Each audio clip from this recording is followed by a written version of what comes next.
Ah, ya. Jadi yang kita akan bahas bagaimana kita memberitahukan orang lain tentang Injil ini adalah pertama Alkitab mengajukan 3 pertanyaan di bawah ini berdasarkan Roma pasal 10 ayat 14 itu. Pertama, bagaimana mereka dapat berseru kepada Yesus jika mereka tidak percaya kepada Yesus? Ya. Yang kedua, bagaimana mereka dapat percaya kepada Yesus jika mereka tidak mendengarkan tentang Yesus? Dan 3, bagaimana mereka mendengar tentang Yesus jika tidak ada yang memberitahu Yesus? Nah, coba, pertama percaya, kedua mendengar, ketiga memberitakan. Itu urutannya kembali gitu ya. Jadi artinya tidak mungkin orang bisa percaya kalau tidak dia mendengar Yesus. Ya, karena iman timbul oleh mendengar akan Injil itu sendiri. Jadi begitu dia mendengar Injil, maka timbullah kepercayaannya. Karena iman dikaruniakan oleh Yesus, oleh Tuhan. Lantas bagaimana mereka bisa mendengar Yesus itu, tentang Injil Yesus itu, kalau tidak ada yang memberitahukannya? Ya kan?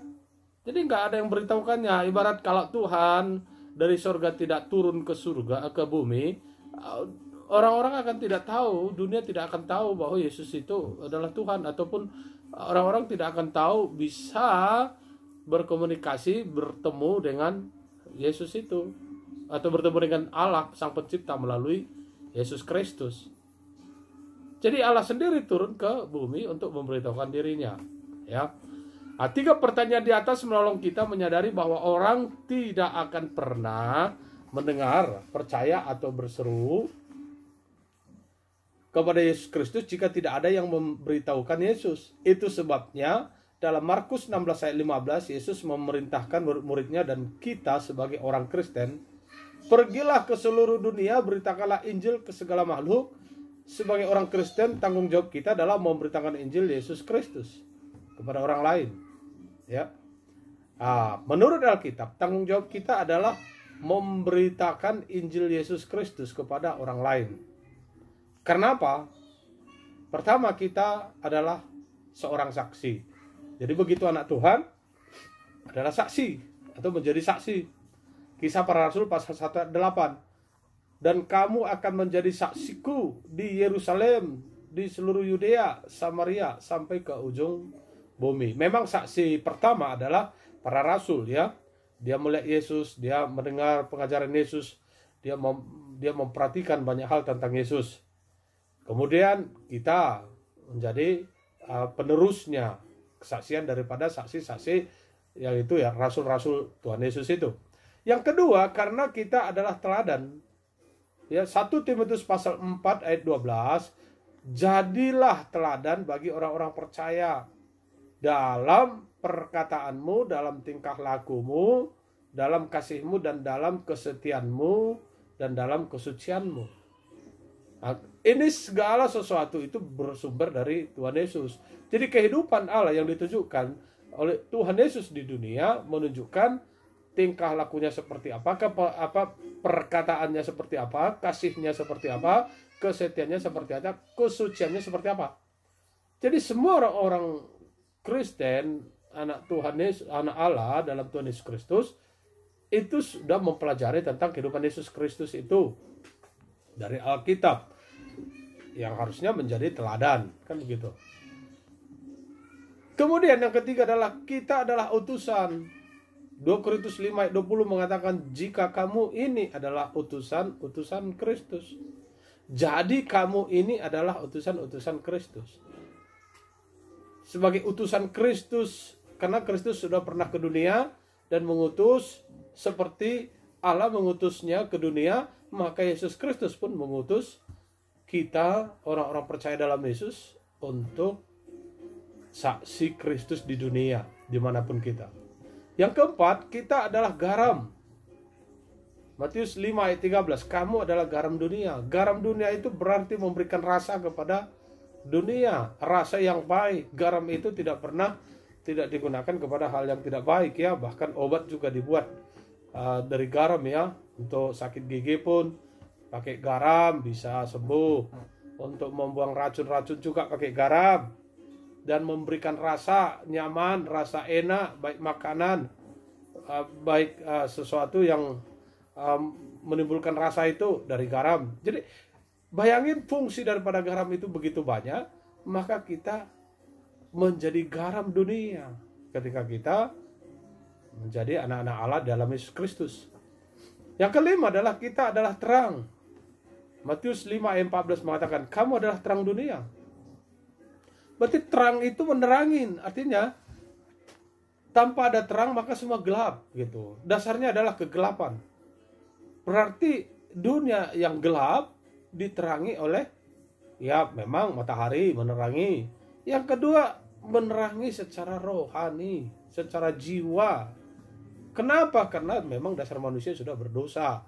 Jadi akibat daripada keberdosaan manusia itu sering sekali melakukan kejahatan.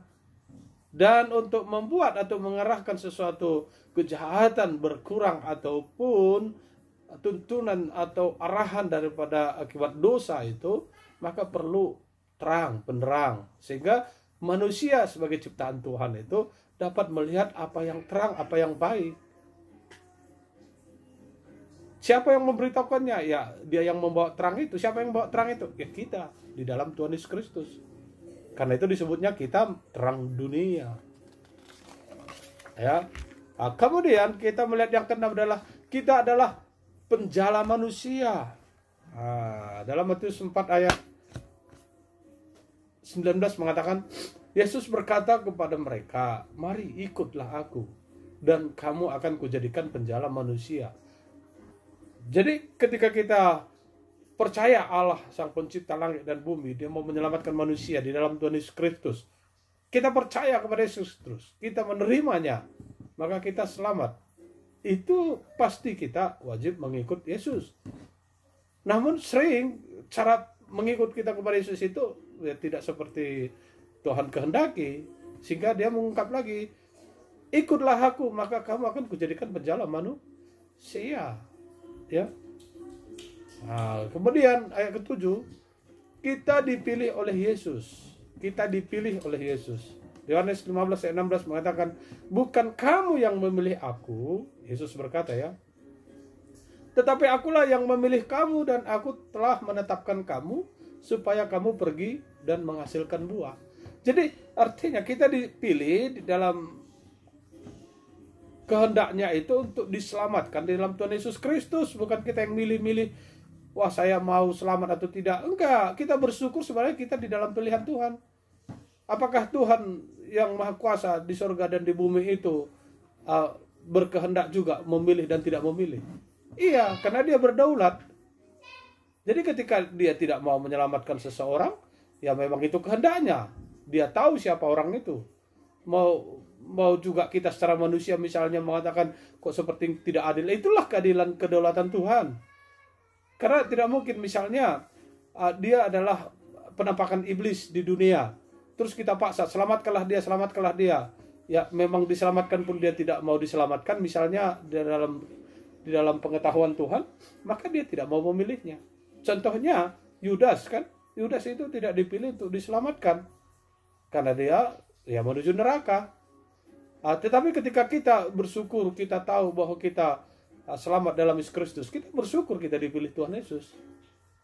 Karena kita dipilih Tuhan Yesus ya berbuah. Jadi artinya dalam pilihan Tuhan itu untuk diselamatkan, maka akan menghasilkan buah.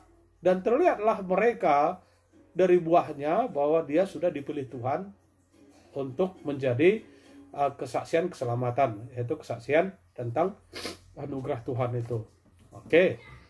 Yang kedua berikutnya tadi kita lihat, menurut Alkitab tanggung jawab kita adalah memberitakan Injil Kristus kepada orang lain. Yang kedua, menurut Alkitab orang lain perlu tahu. Orang lain perlu tahu bahwa pertama mereka adalah orang berdosa. Ya, Roma pasal 3:23 adalah karena semua orang telah berbuat dosa. Jadi sama seperti kita sadar berdosa, maka kita juga memberitahukan orang luar itu mereka harus tahu bahwa mereka semua orang berdosa. Tidak ada yang tidak berdosa di dunia. Jadi orang lain juga perlu tahu bahwa Yesus Kristus mengasihi mereka dan mati untuk mereka. Ketika sadar berdosa, beritahukan bahwa memang Yesus mengasihi mereka dan mati untuk mereka. Roma pasal 8 mengatakan, akan tetapi Allah menunjukkan kasih-Nya kepada kita oleh karena Kristus telah mati untuk kita ketika kita masih berdosa. Itu harus diberitahukan. Kemudian orang lain perlu tahu bahwa mereka bisa diselamatkan oleh iman. Ya, Efesus 2 ayat 8 dan 9. Diselamatkan oleh Yesus Kristus melalui iman, kan? Sebab karena kasih karunia kamu diselamatkan oleh iman. Itu bukan hasil usahamu, tetapi pemberian Allah. Itu bukan hasil usahamu, hasil pekerjaanmu. Jangan ada orang yang memegahkan diri. Artinya iman itu dari Allah. Iman yang mengimani Yesus Kristus untuk menyelamatkan manusia itu. Dan orang lain harus tahu bahwa hari ini adalah hari penyelamatan. Kita tidak tahu kapan datang Tuhan untuk menjemput orang-orang kudusnya, orang-orang yang sudah diselamatkannya. Seperti 2 Korintus pasal 6 ayat 2. Sesungguhnya hari ini adalah hari penyelamatan itu. Ya. Kemudian kita harus beritahu bahwa orang lain perlu tahu bahwa yang akan terjadi jika mereka menolak Yesus.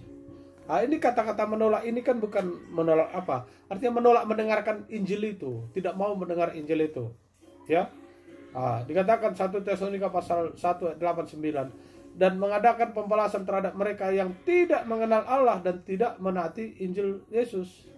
Jadi di situ sebenarnya bukan kata kita tidak bisa menolak kalau Tuhan sudah memilih kita, tetapi kita bisa tidak mau mengenal Allah. Ya kan, saya tidak mau mengenal Allah. Kalau kita sudah mengatakan tidak mau mengenal Allah, berarti kita juga tidak mau mendengar Injil, kan, tidak mau mendengar firman Tuhan, kan. Dan itu arahnya memang susah untuk diselamatkan, tetapi dia harus bertobat dulu. Dia harus tahu bahwa betapa dia memerlukan kuasa dari yang lebih berkuasa dari dunia ini, yaitu Allah Sang Pencipta. Jadi ketika dia saya mau bertobat, dia mau kehidupan yang lebih baik dan benar, kemudian dia mau mengenal Allah. Mau mengenal Allah itu berarti mendengar firman Tuhan. Apa yang ada dalam firman Tuhan? Yaitu Injil Kristus. Kemudian setelah dia mendengar Injil Kristus, dia mau menaati Injil Kristus. Menaatinya seperti apa? Ya, dia membuka hatinya, berseru dan memberikan Kristus menjadi Tuhan dan Raja, pemimpin hatinya, hidupnya, sehingga dia berkenan. Dan oleh karena itulah keterbukaan hatinya mau mengenal Allah, mendengar Injil, dia percaya Yesus Kristus, maka Yesus Kristus mau memimpinnya untuk menjadi lebih berkenan kepada Allah. Tapi kalau yang mereka tidak mau mengenal Allah dan tidak taat Injil, maka ini akan menjalani hukuman kebinasaan selama-lamanya, dijauhkan dari hadirat Tuhan, dari kemuliaan kekuatannya. Sebenarnya seseorang tidak akan sanggup menolak ketika dia sudah mendengarkan Injil. Tapi seseorang bisa menolak kita, bukan menolak kuasa Injil. Menolak kita, misalnya ketika kita mau memberitahukan, orang tidak mau dengar. Jangan, saya tidak mau dengar. Yang ditolak kita. Ya.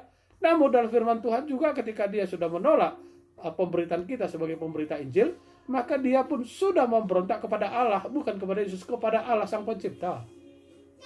Ya, dibiarin aja. Ya. Nanti ada masanya dia akan bertobat, dia mencari Allah, maka datanglah pemberita Injil. Ya. Matius 24 ayat 14 mengatakan, dan Injil kerajaan ini adalah diberitakan di seluruh dunia, menjadi kesaksian bagi semua bangsa, sesudah itu barulah tiba kesudahannya.